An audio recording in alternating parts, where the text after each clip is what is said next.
Why do so many kids struggle to behave in school, but can act completely different at home?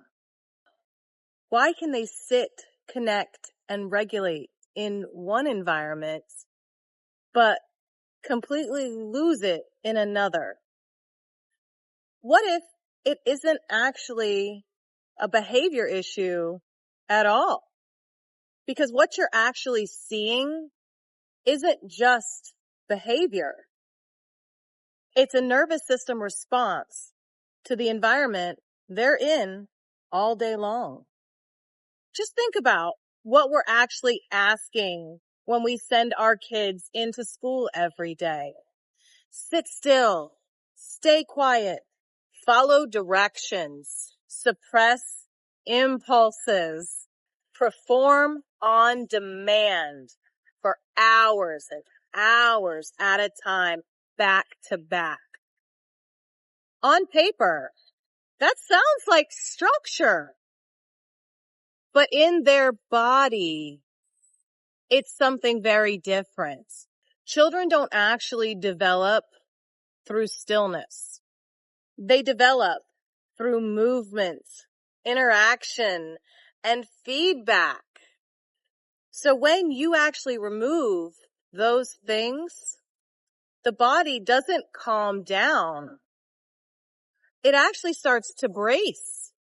Their nervous system is actually shifting into a low-level stress response. Not a panic, but not relaxed either.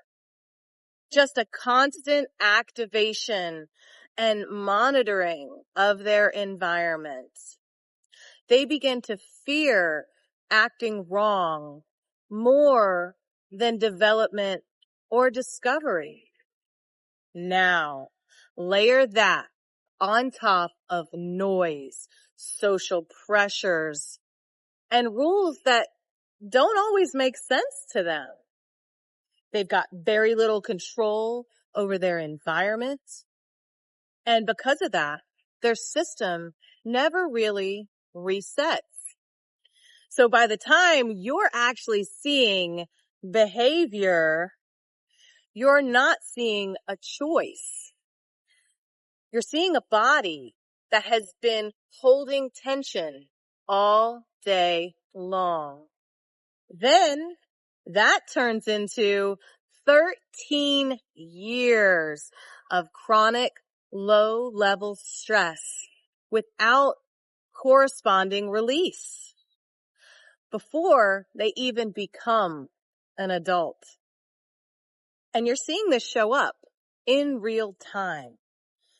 Kids are being told every day, don't talk at lunch, with little or no recess time. Sit in rows, face forward, walk in a straight line, and above all, stay quiet. Shh.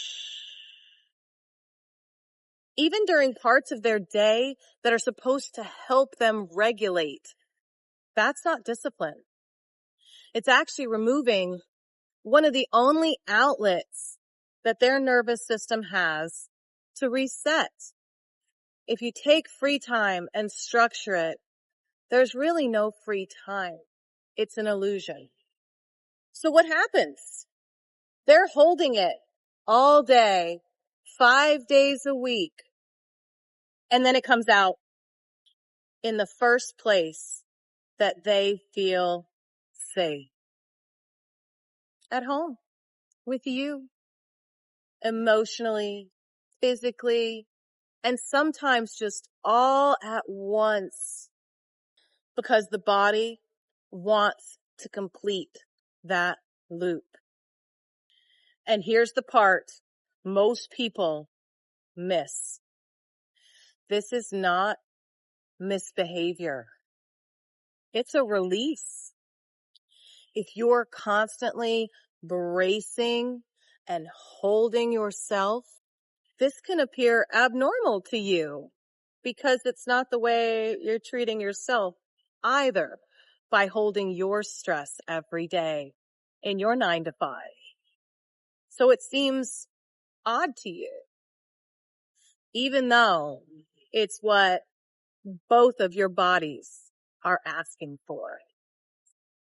So then we ask ourselves, why are kids so anxious? Why are they so reactive? Why can't they just calm down? But we're asking that inside of the same environment that is dysregulating them in the first place. So here's the shift that will actually make the difference for you and your children. What looks like a behavior problem in a child is often a regulatory problem created by their environment. And that perspective can change everything. Because then you start to ask the right questions. Instead of asking, how do I get them to just behave and follow the rules? You start asking yourself, what does their nervous system need that they're not getting during their day? Do they need more movement, more connection, more expression, or just more release from all that bracing? Because kids don't need more control. They need a way to come back, to reset after all that pressure. Once you begin to understand why they are dysregulated, you can truly begin to help them. If your child comes home dysregulated after school, you're not imagining it. Tell me in the comments below. What does it look like when your child has had a full day? How do they come home? And what do you do to help them release some of the bracing and the chronic low-level tension that they experience during their day? Much like we do. I love y'all, and I'll see you on Monday.